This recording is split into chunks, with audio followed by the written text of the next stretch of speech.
છેલ્લા 12 વર્ષથી અહીં વિકાસના સંકલ્પો કદી અટકતા નથી. પુરુષાર્થની ગાથાઓ ક્યારેય ખૂટતી નથી.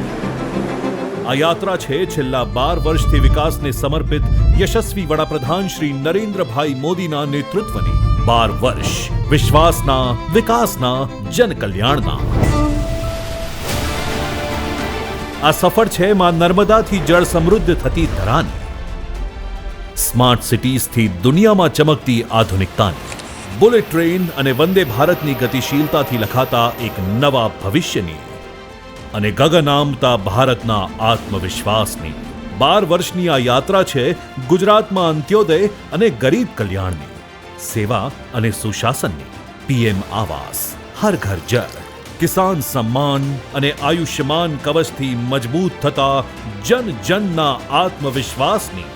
અને હવે તો માનનીય મુખ્યમંત્રી શ્રી ભૂપેન્દ્રભાઈ પટેલના પ્રયાસોથી દેશનું ગ્રોથ એન્જિન ગુજરાત બની રહ્યું છે ગ્રીન એનર્જી અને ભવિષ્યની આધુનિક ટેકનોલોજીનું પાવર હાઉસ. આવો આ વિકાસના મહાયજ્ઞને વધુ વેગવંતો બનાવીએ. વિકસિત ભારત માટે વિકસિત ગુજરાત બનાવીએ.